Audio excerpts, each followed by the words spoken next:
नमस्कार। उत्तर प्रदेश में चुनाव अगले महीने होने हैं। चुनाव की डेट्स भी आ गई हैं। उत्तर प्रदेश में आचार संहिता भी लागू हो चुकी है। चुनाव में पैसा पानी की तरह बहाया जाता है, इस बात से आप अच्छी तरह वाकिफ होंगे। चुनाव जितना बड़ा, खर्च उतना बड़ा होता है। चुनाव में जाने से पहले उम्मीदवार इस बात पर जोड़ घटाना लगाते रहते हैं कि अगर चुनाव में जाना है तो भाई इतना खर्च तो करना ही पड़ेगा।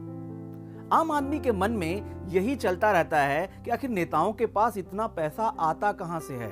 तो साथियों, आज के इस वीडियो में हम आपको बताएंगे कि वर्तमान समय में राजनीतिक पार्टियां लीगल तरीके से पैसा कैसे इकट्ठा करती हैं। यानी राजनीतिक पार्टियां तथाकथित पारदर्शिता के साथ चंदा कैसे इकट्ठा करती हैं। लेकिन उससे पहले एक छोटी सी गुजारिश, अगर अभी तक आपने हमारे चैनल को सब्सक्राइब नहीं किया है तो इसे सब्सक्राइब कर लें और बेल आइकन को भी दबा दें। राजनीतिक पार्टियों पर काला धन के रूप में चंदा इकट्ठा करने का आरोप शुरू से लगता रहा है।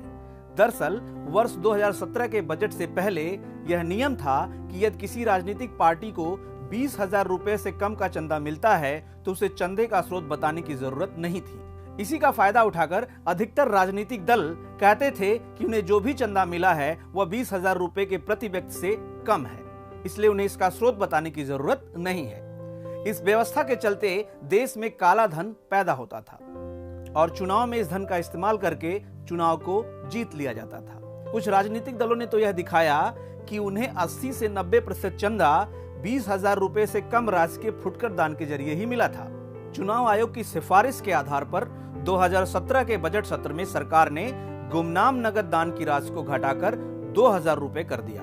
अर्थात 2,000 रुपए से अधिक का चंदा लेने पर राजनीतिक पार्टी को यह बताना होगा कि उसने यह चंदा किस स्रोत से लिया है। चुनाव के लिए चंदा इकट्ठा करने के मामले में और पारदर्शिता लाने के लिए केंद्र सरकार ने वर्ष 2017-18 के बजट के दौरान चुनावी बॉन्ड शुरू करने की घोषणा की थी।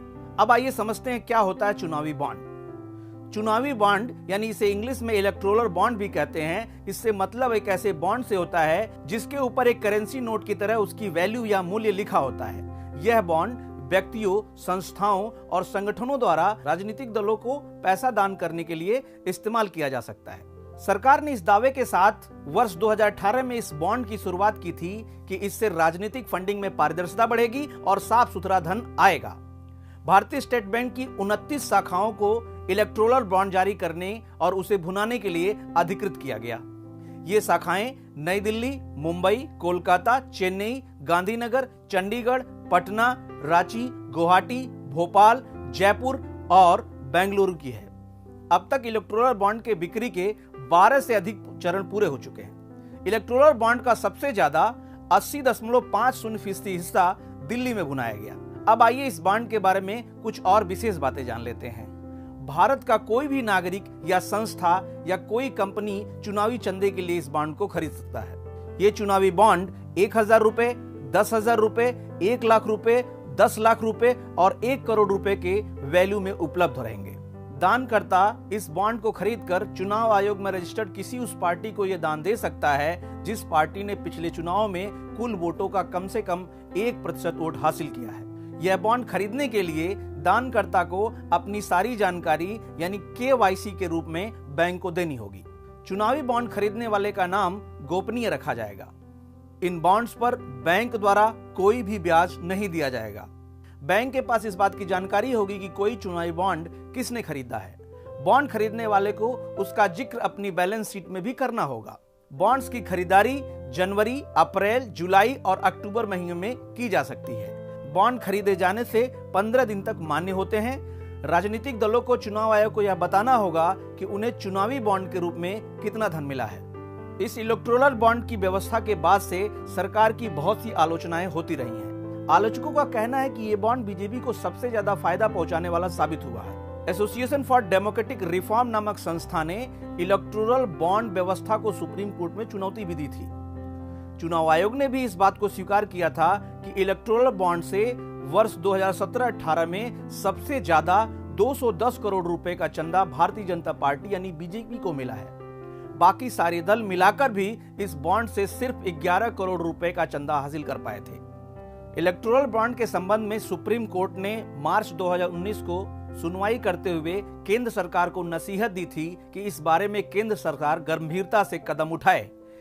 इलेक्टोरल बॉन्ड व्यवस्था के तहत राजनीतिक दलों को मिलने वाले चंदे का सोर्स पता न होने के चलते कॉरपोरेट चंदे को बढ़ावा मिला। साथ ही विदेश से मिलने वाले धन को भी वैध रूप में परिवर्तित किया गया। इस बॉन्ड को जारी करते समय सरकार ने कहा था कि बॉन्ड के स्रोत का खुलासा करना जरूरी नहीं है।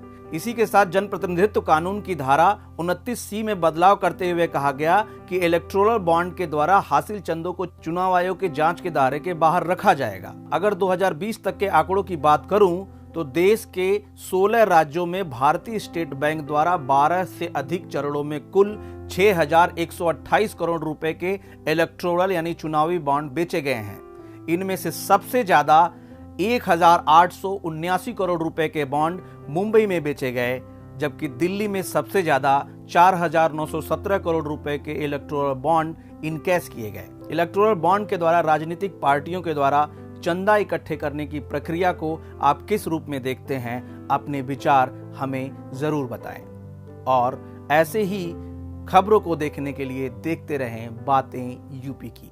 धन्यवाद।